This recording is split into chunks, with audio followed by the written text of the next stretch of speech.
Студенттер, бүгінгі лекциямыздың тақырыбы лексика мен фразеологияны қатысымдық тұрғыдан оқыту әдістемесі деп аталады.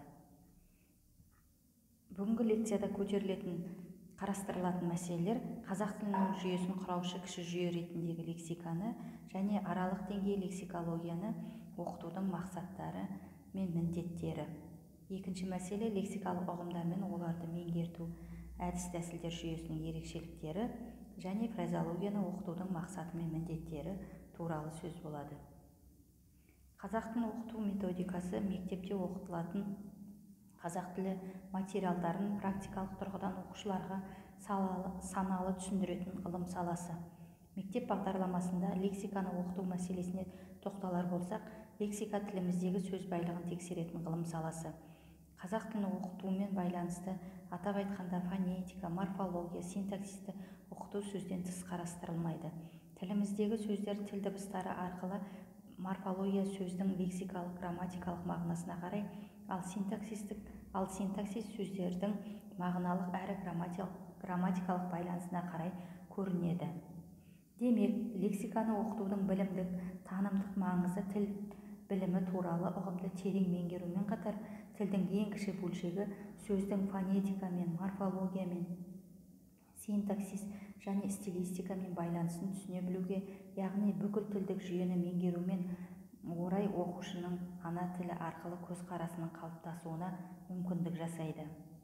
Лексиканы оқытудағы қойылатын талаптар оқушыларды дұрыс сөйлеу, ойын жеткізіп айта білуге тәрбиелейді. Тура және ауыспалы мағыналы сөздерді, оның ішінде ауыспалы мағыналы сөздерді айыра білуге, сондықтан лексика бөлімінің материалдарын жаңа білім беруге байланысты да, пысықтаумен байланысты да осы айтылғандары ескеріп отыру қажет. Қазақ тілінің қоғамдық рөлінің артуымен жарыса өрби дамыған саласы лексика, оның дамуын зерттеу тіліміздің дамуының әлеуметтік сырын және өз ішкі заңдылықтарын тануға көп септігін тигізеді. Егер дұрыстап қарайтын болсақ, тілде пайда болған сөздердің көбі оның ішкі құрылысының дамуынан тумайды. Жаңа ұғымдар, оны тіркеуші сөздер қоғамдық дамудың барысында пайда болады. Осының негізінде тіл оларға дыбыстық түр беріп, лексика мен фонетика байланысы, одан морфологиялық, синтаксистік, тағы басқа формалар байланыстары өрбіп қалыптаса бастайды. Осы жерден лексика белгілі бір тілдегі сөздердің жиынтығы, оның сөздік қоры деген анықтама шығаруға болады.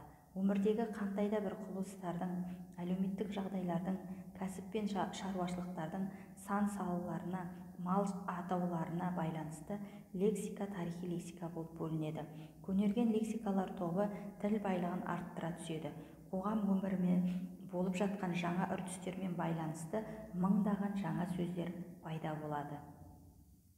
Практикада тілдің неғұрлым жиі қолданылуы тілдің стильдік тармақтарының саралана түсуіне, оның жеке салаларының толық жаңа сипат алуына, коммуникативті қызметінің өркендеп, эстетикалық қызметінің әрлі бола түсуіне әсер етеді. Республикамыздың көптеген мектептерінде жүргізілген эксперимент, бақылау жұмыстарының нәтижесінде оқулықтар мен бағдарламалардағы материалдарды былайша беру орынды екені дәлелденді.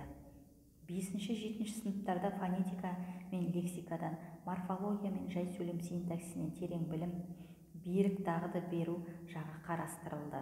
Ал 8 сыныпта құрмалас сөйлем синтаксисі мен төл сөзді оқыту ұсынылды. 9 сыныпта тілдің тарихы, практикалық стилистикадан, орфография мен орфоэпиядан мәлімет беру мақсатындағы материалдар берілген. 10 сыныпта оқушылардың төменгі сыныптарда алған білімдерін қорыту, жинақтау және қайталау мақсаты алға қойылып, теориялық білімдері бір іске келтіріліп, жоғары сынып оқушыларының жас ерекшелігі мен қабілетіне қарай тың деректер беру көзделді. Республикамыздың көптеген мектептерінде жүргізілген эксперимент бақылау жұмыстарының нәтижесі осылайша 5 және 10 кластар аралығында осылайша жіктеліп көрсетілді. Осы саланы зерттеуде профессор Құдайберген Жұбановтың, академик Ісмет Кеңесбаевтың, Ғайниде Мұсабаевтың, Әсет Болғанбаевтың,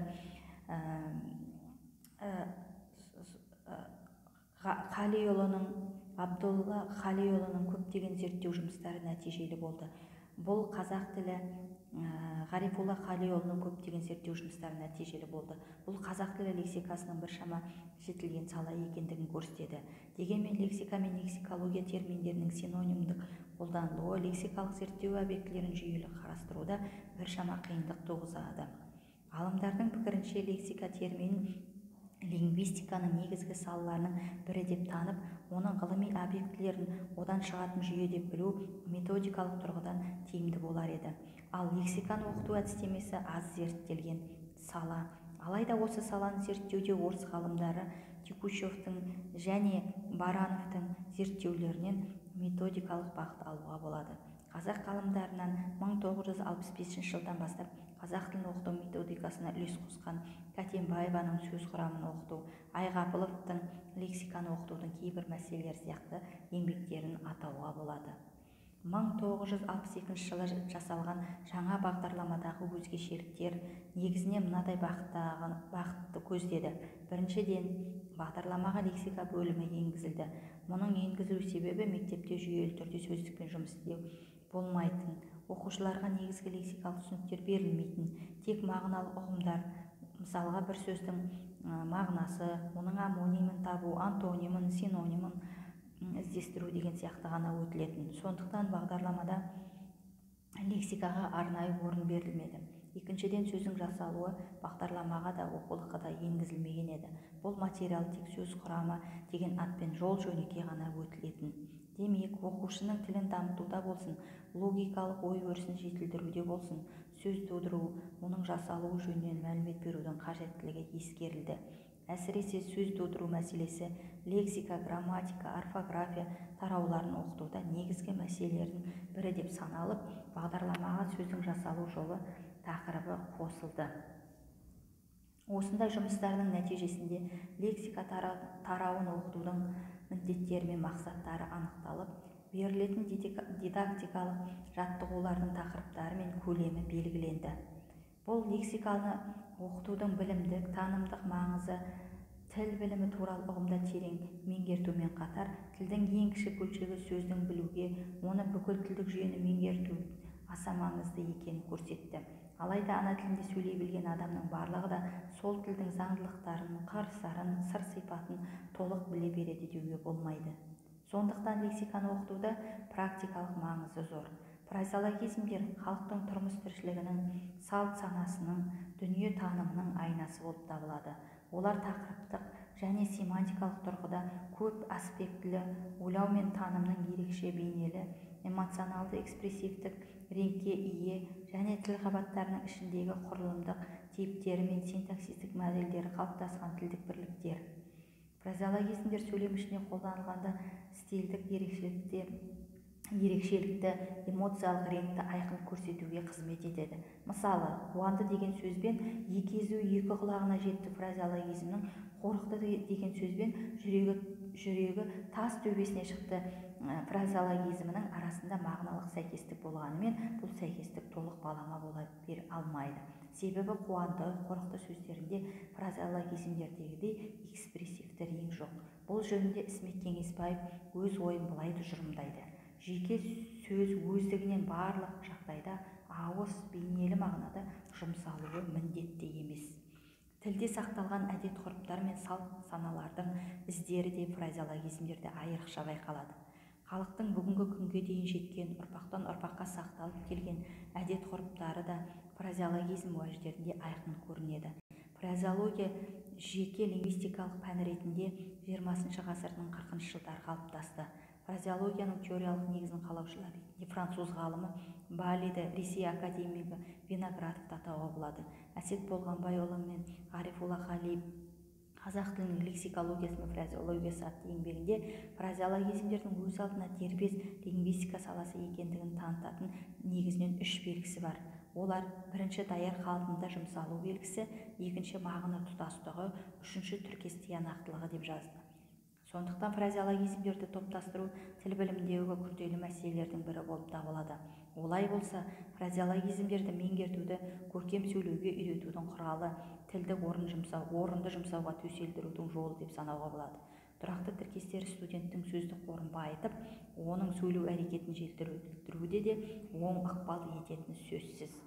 Студенттің жеке әлеуметтік тәжірибесіне байланысты оның құндылық бағдыларын, дүниетанымын, көзқарасын үйреніп отырған тілдің өзіндік ерекшеліктерімен сабақтастықта қалыптастыру қажет. Мұнда оның фразеологизмдер туралы түсінігі мен қолдану дағдыларының болуы шарт. Студенттің танымдық қасиеттері ұлғайған сайын оның сөздік қоры да өсіп отырады.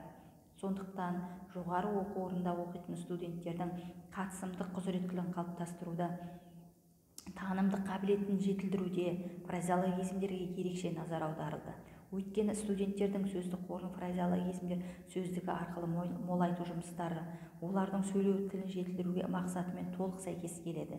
Фразеологизмдер студенттердің әр ордадағы сөйлеу мақсаты мен сөз саптау ерекшелігімен үйлесімді беріледі. Ісмет Кеңесбаевтың авторлығымен шыққан қазақ тілінің фразеологиялық сөздігі қазақ фразеологиясына ғана емес, қазақ тіл біліміне де қосылған елеулі үлесі. Ісмет Кеңесбаев аталған сөздіктегі қазақ тілінің фразеологизмдері туралы жазған мақаласында фразеология туралы тілдің өзіне тән ұлттық қасиеті оның барлық тарауларынан байқалатыны мәлім. Сол қасиет әрине тиянақты сөз тіркестерінде де анық көрінеді. Тіл байлығын сөз еткенде сөз байлығы деген топқа осы сөздікте қамтылған алуан түрлі фразеологизмдерді жалпылай жатқыза салуға болмайды.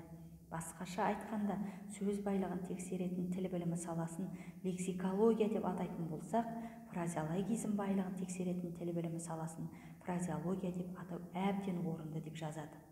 Сабақ барысында студенттер аталған сөздікті пайдалана отырып, студенттердің тіл байлығына, сөйлеу шеберлігіне, сөз саптауына көптеген ықпалын тигізеді.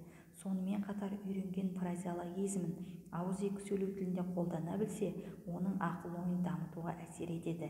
Демек, фразеологизмдерді орынды қолданып, оның мағынасын жетік білетін студент өз бетімен сөйлем құрап, оны ауызша сөйлеу тілінде шебер қолдана алатыны сөзсіз.